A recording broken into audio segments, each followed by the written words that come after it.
We used to travel in the 80s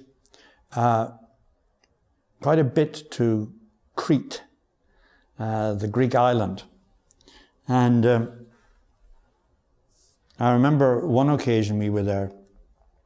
We met after that rather we all experienced it, somewhat hesitant moment when you see somebody in a hotel or in a guest house and you think they might be interesting to have a conversation with, but you kind of have this little dance around before it actually happens. Well, my wife and I had such a moment when we were sort of making informal contact with a couple round about our same age. Dusham and Dorothy, the two individuals, the husband and wife, the couple, were from Switzerland, but Dusham had originally been from the Czech Republic, from Czechoslovakia as it was then, and he had become an exile. He had fled during the Russian occupation of the Czech Republic. And we got talking one night. Actually, it was the night before they were heading back to Switzerland. And we were just having a glass of wine, a conversation. But he took a napkin, as the opening line of the poem has it, and he drew on the napkin, the serviette, his sense of Europe. And it was so completely different from my visualization of the European mainland. It was kind of strange, because in the middle, you had what was known as Central Europe.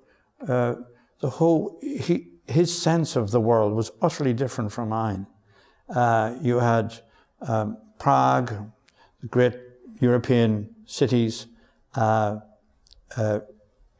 centering the map, whereas we were on the western frontier, the extreme western part of the European mainland. He was in the center.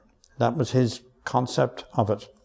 So that intrigued me. It absolutely, it really did fascinate me. And I wrote this poem thinking back on that image, but also something he said, which would actually become quite prescient of what would happen in some of the old Eastern European bloc countries as they broke up, as Soviet Union broke up, and the whole sense of stability of countries like Czechoslovakia, Hungary, and so on, Yugoslavia, broke up, some into really dreadful, as we now know, some dreadful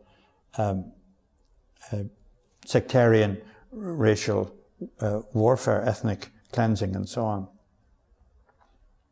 So this is the poem. It's called Refugees.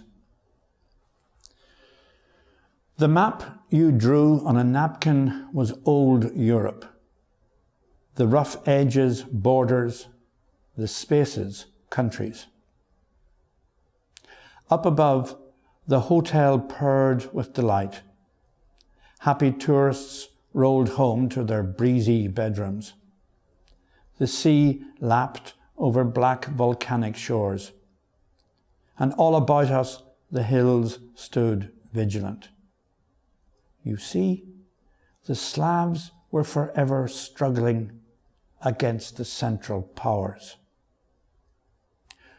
Your words trailed off as the coloured lights played ever so slightly, and a pack of dogs chased around each other and the fishing boats.